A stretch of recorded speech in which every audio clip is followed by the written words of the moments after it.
J'espère que vous allez bien, j'espère que vous vous portez bien. Ça fait 48 heures. Bon, pas 48 heures, 24 heures.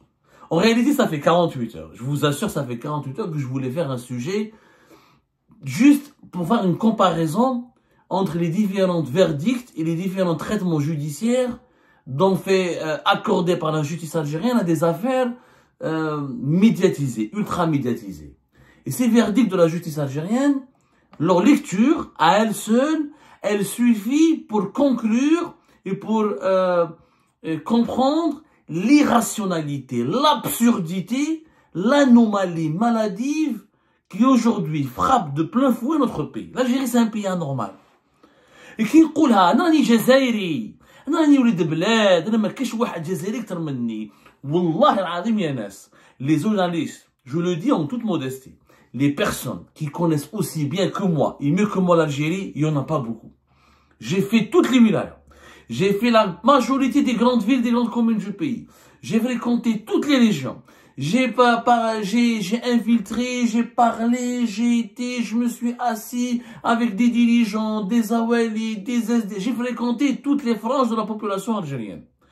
Il y a très peu de bons connaisseurs de l'Algérie. L'Algérie, les gens fantasment sur elle, prétendent la connaître, rêvent de la connaître, essayent de la connaître, mais très peu la connaissent réellement parce qu'elle exige du terrain, elle exige de l'expérience, elle exige de la connaissance, elle exige qu'on affronte, qu'on se confronte à elle, elle exige qu'on la parcourt. Et moi, j'ai parcouru toute l'Algérie. Je vous dis, c'est un pays anormal.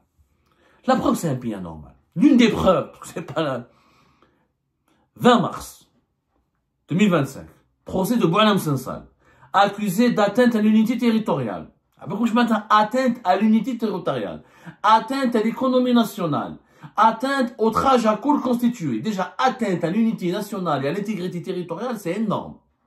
Combien la justice veut le réquisitoire, le verdict, le 27 mars prochain, dans une semaine. La justice veut le condamner à combien d'années? 10 ans de prison ferme. Boualem Sansal, connecté avec Israël, connecté avec le Maroc, connecté avec la France, tous les ennemis ou les adversaires politiques et diplomatiques du pays. Et on veut le condamner à 10 ans de prison ferme. Et on l'accuse d'avoir touché à l'unité nationale. Il n'y a pas plus sacré, il n'y a pas plus dangereux, plus sensible pour un pays que sa propre unité. Une semaine auparavant, 4-5 jours auparavant, c'est comme la date précise. Ah, et la date. Un commerçant à Oran. Un commerçant, je dis bien un commerçant à Oran. C'était le 17 mars, 3 jours avant. À Oran, tribunal de Senia à Oran. Un commerçant a été condamné à 15 ans de prison ferme pour avoir entreposé de la banane. Pour la banane, on prend 15 ans de prison ferme. Pour atteinte à l'unité nationale, on prend 10 ans de prison ferme. C'est-à-dire que le commerçant qui a été condamné lundi, le 17 mars 2025, à 15 ans de prison ferme, dans une affaire de saisie d'une importante quantité de bananes destinée à la spéculation illicite. On parle de 3718 kilos de bananes.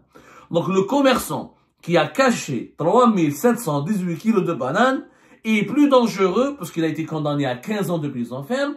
Donc le réquisitoire, certainement le procureur de la République a requis 20 ans ou 25 ans.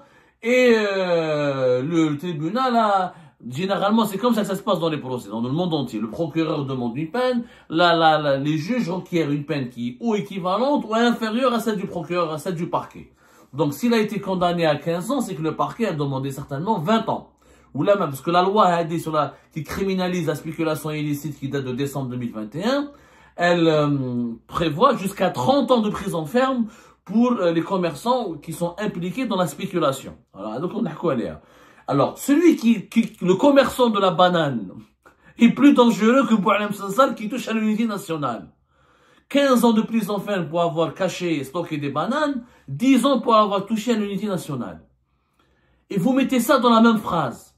Et vous mettez ça sur le même pied d'égalité. Ou là, vous mettez ça dans le même texte. Ou là, sur la même copie. Et vous essayez de comprendre comment un pays normal peut condamner un commerçant de bananes à 15 ans de prison ferme, Alors que pour une atteinte et pour avoir menacé l'intégrité territoriale, on prend que 10 ans.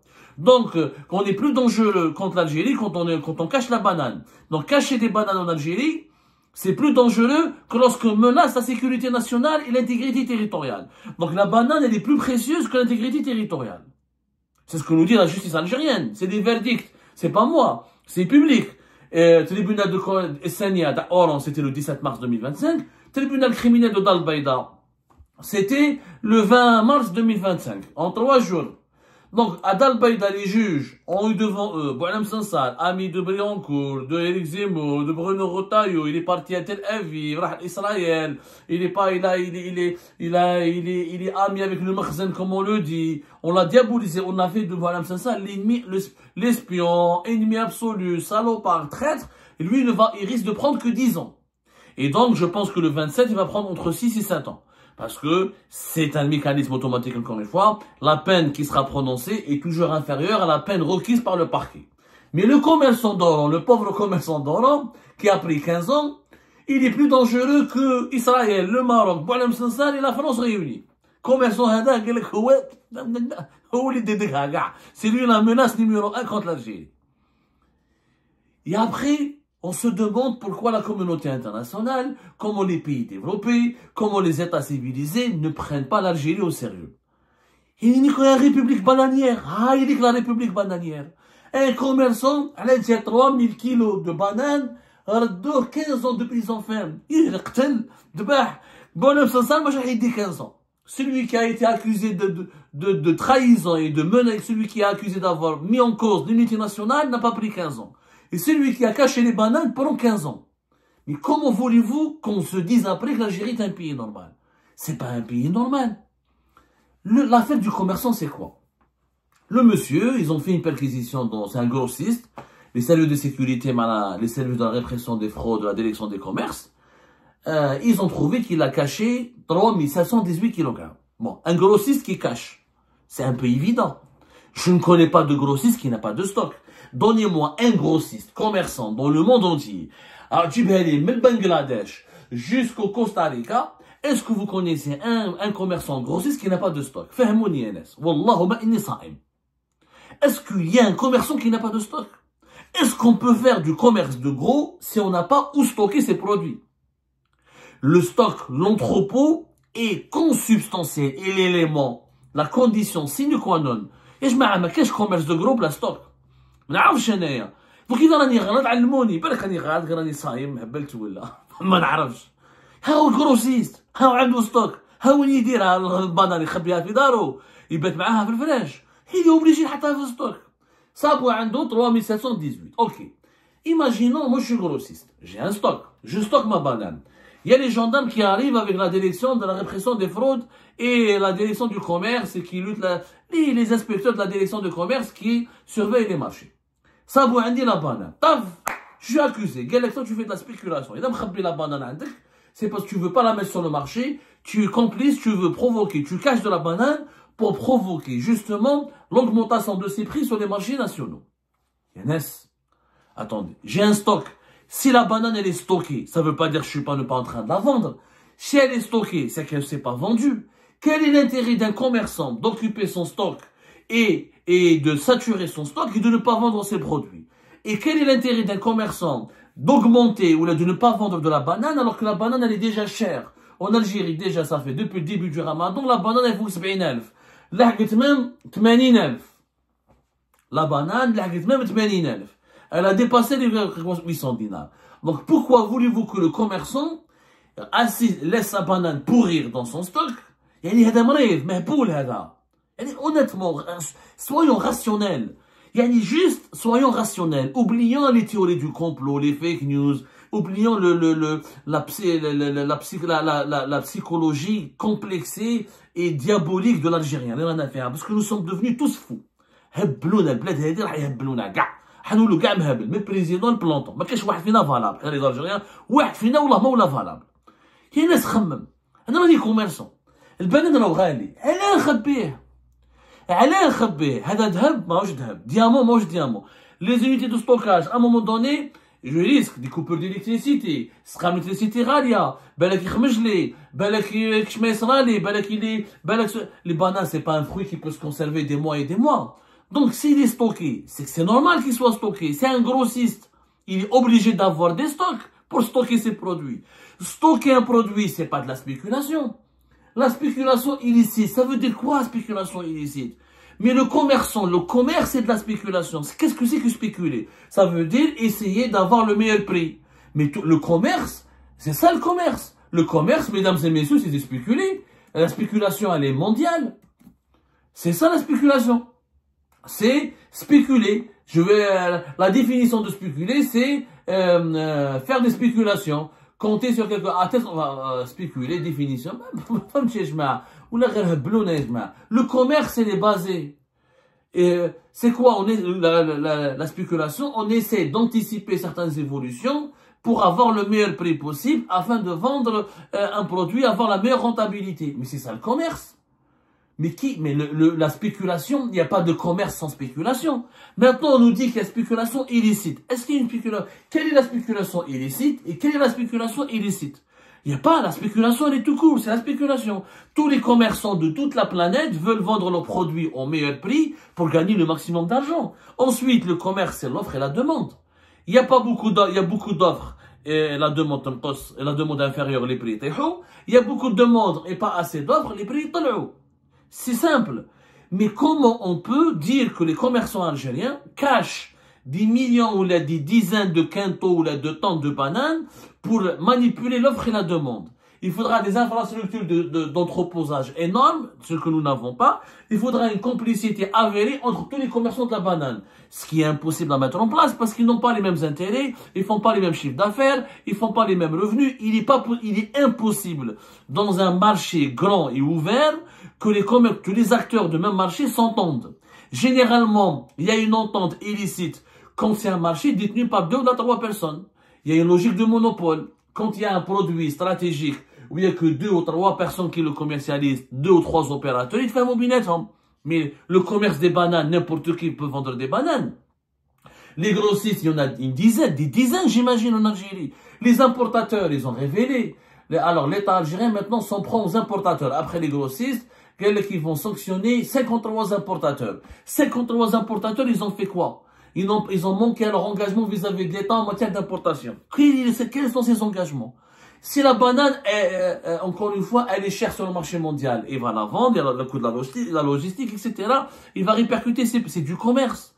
En réalité, on est en train de se venger, d'incarcérer, de mettre en prison des commerçants pour maquiller l'échec politique économique du pays. Il y a une gouvernance économique catastrophique. Et on trouve des boucs émissaires, c'est les importateurs et les commerçants. À chaque fois qu'il y a un problème d'un produit qui est cher en Algérie, c'est la faute aux importateurs et aux commerçants. La preuve. Regardez la banane. Je vous donne une émission. L'émission d'Algérie part le 11 avril 2023. Ça fait 2 ans. Nous sommes en mars 2025. Le 11 avril 2023. Une économie bananière dans une république couscoussière. Nous avons diffusé pour parler en Ramadan de l'année 2023, il y a de cela 2 ans. Déjà, la banane était chère, elle était entre 800 et 500 dinars le kilo. En 2023, le même problème. Le même problème s'est posé en 2023 avec les bananes. En 2024, pendant le Ramadan 2024, le même problème. Chaque Ramadan, la banane, elle est chère. Et chaque année, c'est les spéculateurs. Chaque année, c'est les importateurs. Chaque année, c'est les commerçants. Ça veut dire quoi? Ça veut dire que l'État algérien est faible. Ça veut dire que tout le monde a doula. Ça veut dire que tout le monde a ça veut dire que tout le monde, vous êtes un torchon. Vous n'êtes pas un État. Et là, chaque année, les commerçants sont plus forts que l'État. Il y a un lobby économique et un lobby d'affaires plus fort que l'État. C'est grave. Il n'y a rien. C'est le même problème. Allez voir le 11 avril 2023, un banane disponible, la spéculation, les prix. En réalité, le problème, il est connu depuis 3 ans. Ce sont les restrictions aux importations. L'Algérie restreint, elle donne les licences d'importation au compte-gouttes Pour obtenir ces licences, il faut beaucoup d'argent, beaucoup de chipa, beaucoup de corruption, mais en plus des procédures bureaucratiques importantes, le temps d'obtenir ces licences d'importation, le temps ensuite de faire les domiciliations bancaires, le temps de marchander avec les banques et de satisfaire les exigences des banques, le temps d'importer des bananes, parce que les bananes, on les ramène ou de l'Afrique australe ou de l'Amérique latine, notamment de l'Amérique centrale, Costa Rica et l'Équateur. Donc, il y a des frais de logistique, la chute de la valeur du dinar, l'augmentation de la valeur des devises et les restrictions. En diminuant les volumes d'importation, avec une demande de plus en plus importante, ben les prix augmentent. C'est simple. C'est l'échec d'une politique. C'est une politique économique publique catastrophique. Mais l'importateur, ce n'est pas l'importateur qui signe, qui fait les restrictions aux importations, ce n'est pas lui qui donne des instructions aux banques, ce n'est pas lui qui fixe les prix sur les marchés mondiaux, ce n'est pas lui qui fixe et qui met les barrières bureaucratiques. Ce n'est pas lui. Le grossiste, il a un entrepôt, il est obligé de stocker ses bananes. Et c'est pas les 3000 kilos du commerçant d'Oran. يعني l'Orani هذا مسكين الوهراني هذا كيخبى 3000 كيلو على جالو طرقت في البلاد. على جالو البنان طلع طرطق les prix ont plus. Ça n'a pas de sens. C'est pas les 3000 kilos de d'Oran qui ont causé une flambée des prix. Lui, il a entreposé. Pourquoi? Parce qu'il n'arrive pas à les vendre. Pourquoi? Parce qu'il y a une tendance aussi en Algérie, c'est que le pouvoir d'achat des Algériennes et des Algériens est en train de chuter. Ça, on le dit pas. C'est que les Algériens, avec leur salaire faible, avec une moyenne de un salaire national moyen de 42 000 dinars, et une inflation qui était de 9-10% entre 2022 et 2023, et qui était au-delà de 7% de 2021 jusqu'à 2024, et qui est encore entre 4 et 5%, avec une inflation des produits agroalimentaires qui est entre 5 à 10 jusqu'à même 15, voire 25% pour certains produits agricoles frais. Les Algériens et les Algériennes n'ont plus l'argent pour acheter des bananes, pour acheter des pommes de terre, pour acheter le poulet, pour acheter, etc. Ce qui fait on a donné des licences d'importation, on a importé les bananes. Comme les bananes sont chères, même à 500, même à 400, même à 300 dinars, les consommateurs algériens ne peuvent pas se les offrir. Donc, les quantités ne sont pas vendues. Le grossiste, il n'arrive pas à vendre ses bananes. Les commerçants, ils disent mes clients ne me l'achètent pas. Mais le dit avec bzaf bananes. Il est obligé de le stocker. Le grossiste, il est obligé de le stocker. Il n'a pas fait exprès. Lui, il aurait aimé le vendre rapidement et gagner de l'argent et renouveler son stock. Tous les commerçants du monde veulent gagner rapidement leur argent et renouveler leur stock. Mais il y a des paramètres économiques que le commerçant subit et que l'État et on est en partie responsable de ces paramètres, puisqu'il n'y a pas de croissance. Les salaires sont faibles en Algérie, pourquoi? Pas de croissance économique, là parce que la monnaie elle est faible, elle est instable, pas de politique de relance industrielle, pas de nouveaux emplois créés, restriction des importations, inflation toujours élevée, une inflation de 4 à 5% après avoir été entre 7 jusqu'à 10% pendant les 4 dernières années. Les pouvoirs d'achat des Algériens et des Algériens s'est effondré, totalement effondré. Donc, الناس ما يشتري. Même qui تخل البنان 40,000 30,000 الناس ما يمشيش يشروها, c'est pas vrai. Parce que ما يقدرش يشري البنان ويشري اللحم ويشري كذا. Donc, le commerçant est obligé de stocker. C'est la réalité. Ou cette année, pourquoi les bananes, en 2023, 2022, la production mondiale de bananes, elle était plus faible. Parce que le changement climatique, le réchauffement climatique, la pandémie de la Covid-19, l'impact le problème qui a été constaté au niveau de la chaîne du fret maritime et l'infrastructure logistique du transport maritime international. Ce qui fait que de 2020, 2021 et 2022, la production mondiale de bananes a été perturbée. Elle a commencé à se stabiliser à partir de 2024. Maintenant, 2025, elle est plus ou moins stable. Cette année, c'est pas le réchauffement climatique, c'est pas la cherté mondiale. Sur les marchés mondiaux, la banane, elle est stable. Dans les pays européens, elle est entre 1 et 2 euros maximum. Alors qu'en Algérie, elle est pour l'équivalent de 4 euros pratiquement. Pourquoi? Parce que nous avons boycotté l'Équateur, qui est le premier exportateur mondial de bananes. On l'a dit, Fergilipat, en décembre 2024.